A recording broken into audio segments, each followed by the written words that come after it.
Welcome to Markets Now. I'm Michelle Rook along with DuWayne Bosse, Bolt Marketing, and a lower day here on Wednesday with the exception of the cattle market. And grains really started off lower and it felt like a risk-off day. You know, you had crude oil down and that kind of spilled over into the grain sector today, didn't it?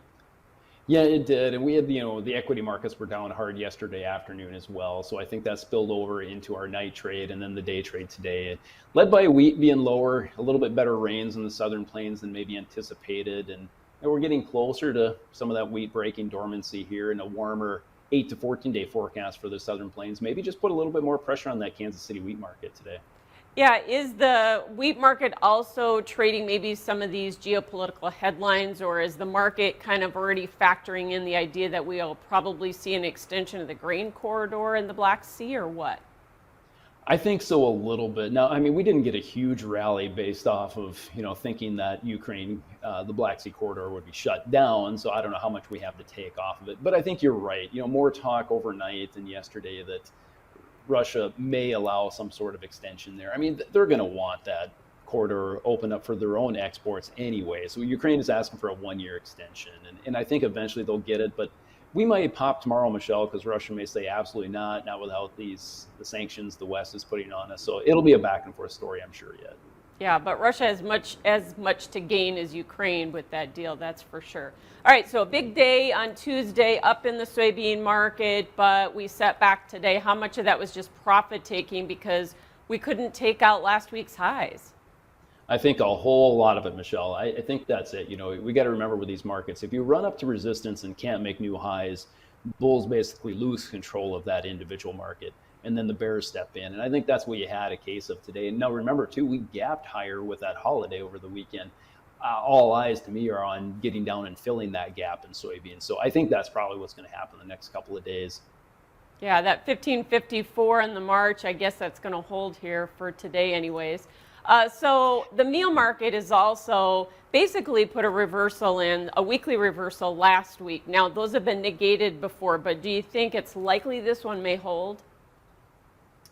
That's a tough one for me to answer. I guess I will say this, meal above 500 is just tough and doesn't hold there for very long. So I'll say, yeah, it probably will hold. It'll stay around this $500 level, though, because the Argentina crop really was hurt by this drought. Now, they're going to have to buy soybeans from Brazil to come into Argentina so they can keep crushing, because those crush plants will keep operating, but that's going to keep our meal market well supported going into the spring.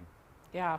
And the corn market just kind of followed the lower wheat, beans, and kind of the crude oil market spilled over there too, didn't it? Yeah, that corn market's honestly a little boring if I have to say anything about it. It's just coiling, the coiling action is fine because when we do break out of it, it's going to be, I would think, a pretty sharp reaction. The question is it higher or lower? And it's been coiling a lot lately, and I guess we're going to find out this spring whether we're breaking to the high side or the downside. So what do you think, though? Which side do we pop out of? I'm kind of taking a little survey here. Yeah, that's all right. I like that question. I actually think we're going to break everything to the upside yet. I'm still the bull in the market, it feels like. I totally understand everyone being bearish and good risk managers. That's the correct thing to do. I still think there's an acreage battle coming this spring, Michelle. And, I've been kind of a broken record talking about that, really struggling where we're coming up with all these acres to be planted this year. And with the USDA forum out here tomorrow morning, I believe the planted acres will be out. Actually, I think they're going to release the full S&D table tomorrow morning now. It sounds like that conversation will get stirred up some more, and we'll start looking at the acreage battle. Yeah, some of the early guesses are that we're going to see an increase in corn, wheat, and beans, maybe over 6 million acres. So where are those acres coming from, DuWayne?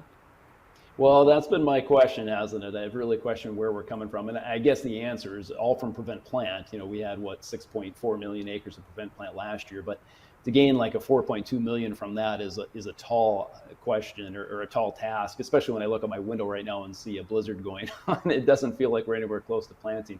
Now, last year, remember, during that Outlook conference, USDA ended up 4.2 million acres too high when you combine corn, wheat, and soybeans together. So it's just an estimate for now. It's just based for projections for, I think, just for budgeting purposes. So we'll see come springtime. Mother Nature will definitely have something to say about it. I'm sure about that. Yeah, March intentions at the end of the month will be a little clearer cut as far as direction.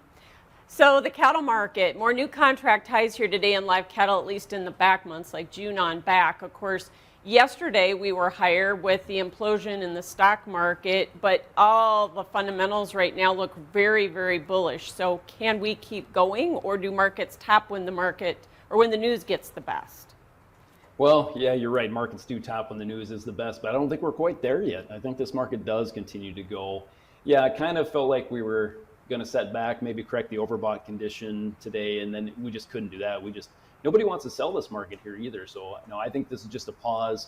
Box beef was up good again at midday. I think this cattle market continues to trend higher. So, how high we'll see. That's a big question. I'll just go with the higher. I won't dare try to pick the high. Well, it's really dependent on cash, and some of the early cash this week has been higher again, although that doesn't set the trend. But in your mind, is that the key to keep this market going, or does the tight supply situation alone, is that enough to keep it going? Oh, I think we got to keep that cash going now at these levels we are anyway. This 165 for April, we need that cash to be that 166, 167, something like that to really get April going, to push that 170 mark. Above there, I don't think I'd want to be long anymore. It's just getting to be very high levels. Sterling beef packer profit margins now showing that feedlots, at least in their calculations, feedlots are making more than packers are now, and that doesn't happen very often, obviously. No. So whiplash in the hog market, big update yesterday. We're back down today, kind of following what the cutout did, it looks like. Yeah, cutouts and cash were starting to, form a bottom and look a little bit better. Cutouts have actually raced higher a few days, but then they reversed, and this hog market is just whipsaws, like you said, back and forth sharply. It kind of makes me want to not trade it. Actually, It's pretty crazy. But we got to remember, though, too, usually we're going into a seasonal time frame where we're lower production out of the hog market, right? But that's not going to happen this year. So I think this market actually continues to trend lower. Okay, thanks for joining us. DuWayne Bosse with Bolt Marketing and Markets Now.